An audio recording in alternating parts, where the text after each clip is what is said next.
जहां पर वीरांगनाओं का धरना लगातार जारी है। वीरांगनाओं का धरना जयपुर में चल रहा है और इसी बीच तस्वीरें देखिए। डॉक्टर किरोड़ीलाल मीणा के नेतृत्व में वीरांगनाओं ने सीएम आवास की तरफ कूच किया। पुलिस ने बैरिकेड लगा करके बीच में इन्हें रोक दिया है। और इस वक्त की सबसे बड़ी खबर है, राज्यसभा सांसद भारतीय जनता पार्टी के वरिष्ठ नेता डॉक्टर किरोड़ीलाल मीणा की अगुवाई में वीरांगनाएं सीएम आवास की तरफ आगे बढ़ रही थी। इसी दौरान पुलिस ने उन्हें रोका। किरोड़ीलाल उन्हें लेकर के मुख्यमंत्री आवास की तरफ बढ़ते हुए दिखाई दिए हैं। लगातार ये गतिरोध बरकरार है और वीरांगनाओं ने कहा है कि जब तक न्याय नहीं मिलेगा तब तक धरना जारी रहेगा। दो वीरांगनाएं अपने बच्चों के बजाय देवर को नौकरी देने की मांग कर रही है। एक वीरांगना मूर्ति स्थापित करने की मांग कर रही है शहीद की, लेकिन राज्य सरकार ने कहा कि दो मूर्तियां पहले ही लगा चुके हैं। बाकी मांगों को लेकर राज्य सरकार ने आश्वासन दिया है कि तमाम मांगे मान ली जाएंगी, लेकिन इसके बावजूद भी वीरांगनाएं धरने पर प्रदर्शन पर डटी हुई हैं। और इसी बीच धरना स्थल पर डॉक्टर किरोड़ीलाल मीणा की तबीयत भी नासाज हुई। राजस्थान के मुख्यमंत्री ने फिर ट्वीट कर दिया और वीरांगनाओं के जले पे नमक छिड़क दिया। ये अधीर हो गई और मेरी अनुपस्थिति में इन्होंने तय किया कि चाहे मरेंगी चाहे मारेंगी, हम मुख्यमंत्री से मिलके रहेंगी। गई तो भारी तादाद में पुलिस में हथियार के खड़ी हो गई, बैरिकेडिंग लगा दी। मेरे को पता लगा तो मैं भागा भागा गया। और हमारे राजस्थान में परंपरा है, हमारे राजस्थान में परंपरा है, कोई भी व्यक्ति अपने मुंह में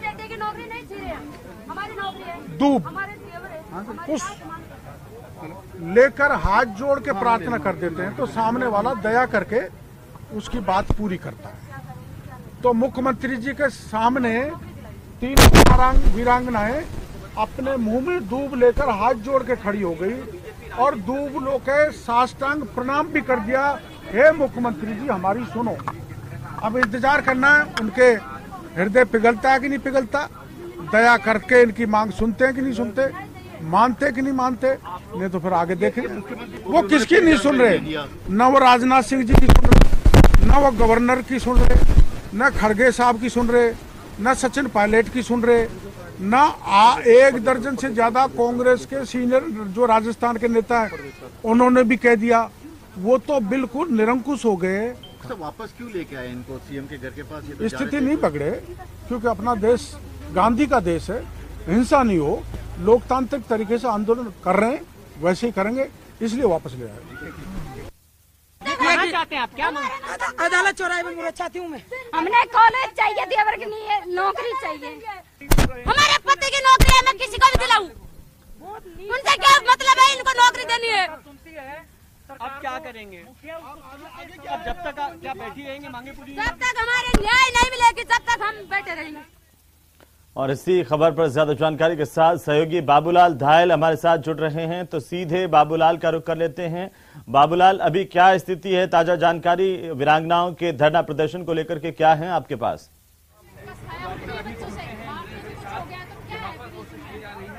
जी देखिए, वीरांगनाओं ने मुख्यमंत्री आवास की तरफ कूच किया था, लेकिन राजभवन चौराहे पर उनको रोक दिया गया, जाने नहीं दिया गया उनको, और वहां पर पुलिस के साथ में तीखी नोकझोंक हुई। उसके बाद में ये वापस आ गई हैं। अभी अभी एक वीरांगना की तबीयत बिगड़ गई है, सुंदरी देवी की, और उनको अस्पताल ले जाने के लिए यहाँ पर एम्बुलेंस भी खड़ी है, लेकिन वीरांगनाओं ने मना कर दिया कि वो अस्पताल नहीं जाएंगी, इलाज नहीं कराएंगी।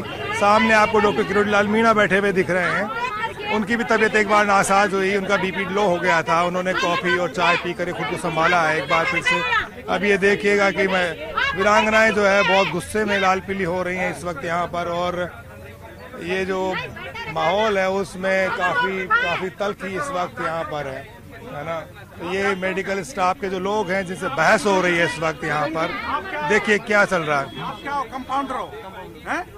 आप सही ढंग से ऑब्जर्वेशन ले सकते हो? बीपी नापो इनका कितना है, नापो। तंग जगह है जहां पर ये धरना प्रदर्शन हो रहा है। चिकित्सा विभाग के जो नर्सिंग स्टाफ के जो लोग हैं वो आए हैं और वो इनसे गुजारिश कर रहे हैं कि हम आपका जो है वो बीपी और नापेंगे, आपका स्वास्थ्य परीक्षण करेंगे। डॉक्टर किरोड़ीलाल मीणा ये कह रहे हैं कि डॉक्टर क्यों नहीं आया यहाँ पर, डॉक्टर को यहाँ पर आना चाहिए था, तभी जो है सारी चीजें जो है वो ठीक से देखी जा सकती थी। तो अभी गुस्से में हैं वीरांगनाएं और डॉक्टर किरोड़ी भी, और पुलिस के जो अफसर हैं वो भी यहाँ मौके पर हैं।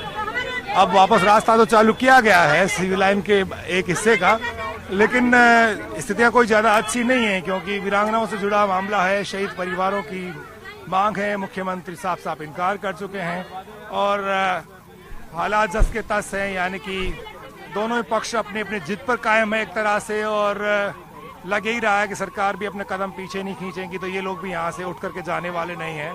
तो जितना लंबा ये चलेगा उतना ठीक नहीं है, क्योंकि शहीद परिवारों की एक का मान सम्मान होता है। अगर वो धरना प्रदर्शन करते हैं तो फिर कोई अच्छी बात नहीं कही जा सकती। सरकार कह रही कि हम ऐसा नहीं कर सकते, क्योंकि बहुत दिक्कतें पेश आएंगी, आगे के लिए एक अलग नजीर जो है बन जाएगी। जी बाबूलाल, उनको नहीं देख रही क्या? जिम्मेदारी मुख्यमंत्री की जिम्मेदारी है। पूरा देश देख रहा है। पूरा देश हल जाएगा। हल जब शहीद हुए थे ना, उनसे ज्यादा हल जाएगा। अभी हम खेरे हैं, वो वीरांगना खेरी है। हमारे 4 साल का लड़का है, और हमारे लड़के को और हमारे को कुछ हो गया ना, तो मुख्यमंत्री जी सीट पे क्या 5ली गली बगेगा। आपने सुना कि कह रही कि अगर हमारे कुछ हो गया तो सरकार के लिए मुश्किलें खड़ी हो जाएंगी। वीरांगनाएं जो है बहुत गुस्से में हैं, और डॉक्टर किरोड़ी जो हैं वो बैठे हुए हैं सामने।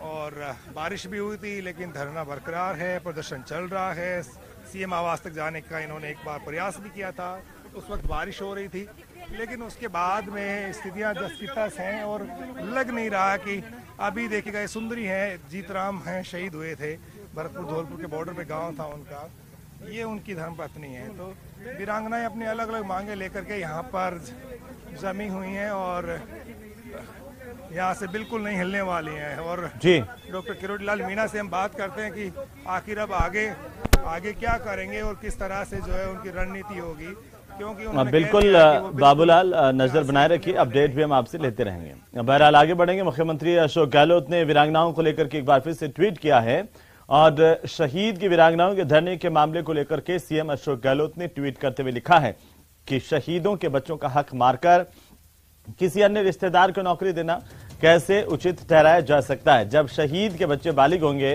तो उन बच्चों का क्या होगा, ये सवाल मुख्यमंत्री की तरफ से एक बार फिर से उठाया गया है। और उन्होंने लिखा है कि उनका हक मारना उचित है क्या? शहीद परिवारों के लिए ऐसा पैकेज संभवतः अन्य किसी राज्य में नहीं है। भाजपा नेताओं ने रक्षा मंत्री राजनाथ सिंह को गलत जानकारी दी है, ये मुख्यमंत्री ने लिखा। उन्होंने लिखा है कि मैंने रक्षा मंत्री और कांग्रेस अध्यक्ष मल्लिकार्जुन खड़गे के साथ तथ्य साझा किए हैं। ये मुख्यमंत्री का पक्ष है, और सीएम अशोक गहलोत की ओर से एक बार फिर से ट्वीट किया गया इस पूरे मामले को लेकर के। लगातार बीजेपी पर राजनीति करने के आरोप भी लग रहे हैं।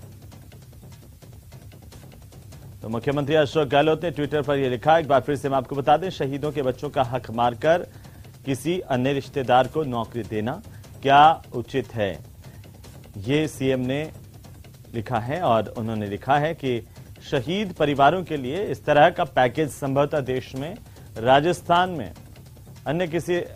के अलावा अन्य किसी राज्य में नहीं है देश भर में।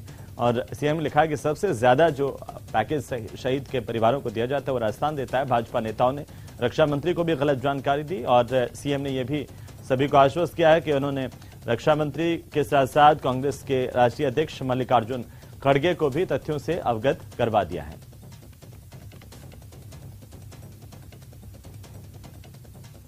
तो हालांकि अभी भी गतिरोध बरकरार है, एक तरफ वीरांगनाएं प्रदर्शन कर रही हैं, तो वहीं पूर्व केंद्रीय मंत्री कर्नल राज्यवर्धन सिंह राठौड़ ने कहा कि जिन वीर जवानों ने देश के लिए बलिदान दिया, उनकी वीरांगनाओं का सड़क पर अपमान करना दुर्भाग्यपूर्ण है। एक बलिदानी का परिवार साधारण परिवार नहीं है, उसे वीआईपी की तरह ट्रीट करना चाहिए। इन वीरांगनाओं के साथ सड़कों पर किया गया व्यवहार स्वीकार्य नहीं है। राठौड़ ने कहा कि मुख्यमंत्री 2 बार ट्वीट करके अपनी जिम्मेदारी से बच रहे हैं और बीजेपी नेताओं पर अनर्गल आरोप लगा रहे हैं। आप भी सुनिए।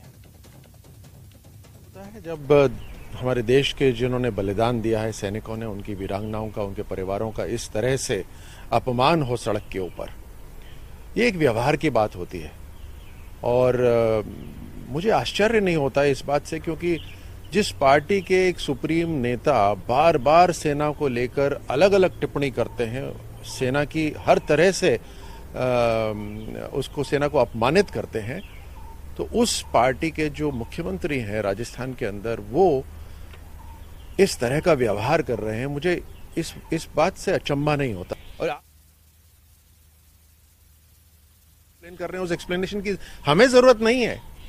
उस परिवार के साथ बैठने की जरूरत है, उस परिवार को इज्जत देने की जरूरत है, उस परिवार का पालन पोषण करने की जरूरत है। तो वहीं एडवोकेट प्रोटेक्शन एक्ट को लेकर के बैठक